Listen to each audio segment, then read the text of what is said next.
Čaute, čaute. Vítajte so mnou v lese. Malé Karpaty.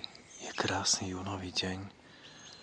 No a vychutnávajte si so mnou túto nádhernú prírodu a úžasné štebotanie vtákov a celé prírody naokolo. Akože je to fakt krása.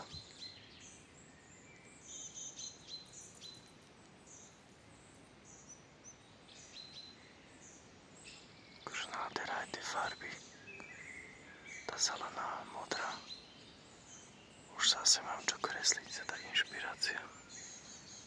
Proste veľa vecí, keď takto kamerujem, alebo keď fotím, tak sú potom pravda, že námetom aj pre moje obrazy.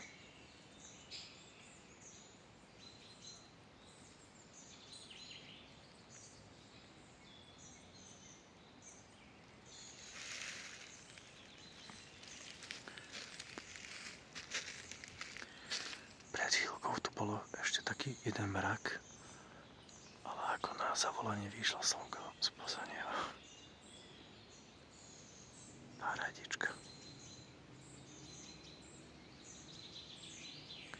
Dúfam, že máte krásny deň. Aj krásne chvíle. A keď náhodou nie, tak si ich vyskúšajte si aspoň s týmto moje videom trošku vylepšiť. Verím, že aspoň trošku pomôže vypnúť vaše zmysly aj od každodenných problémov a zbytočných myšlienok, keďže proste naša hlava, mozog je stále niečím zaujatá a niekedy aj úplnými zbytočnosťami.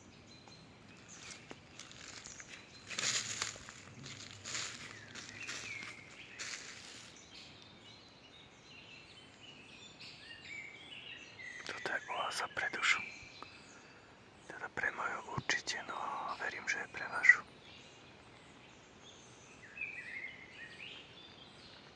Alebo vlastne pre každú dušu také.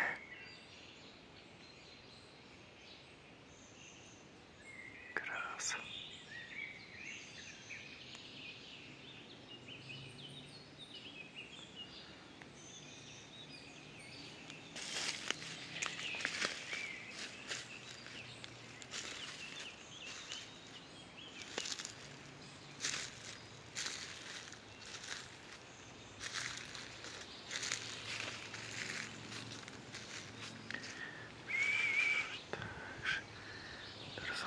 Zašlo slnko, mierne pofúkuje, ale nevadí, aspoň to trošku osvieži, lebo je naozaj teplo, ale v lese je príjemné, takže no a som aj rád za tieto teploty, že máme tu jún a sú okolo 30-ky, že nie je to nejaké šialené, že 36-7 zatiaľ, no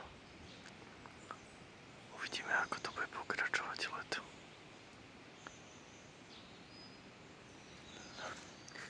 Dobre kamaráti, tak sa s vami zatiaľ lúčim. Ďakujem za vašu pozornosť, ktorí ste vlastne dopozerali až semka do tejto chvíle. A nezabudnite komentovať, prestieľať všetko, čo je vo vašich silách. A pravda, že ak to chcete, no, tak sa majte a prajem ešte krásny deň. Čaute.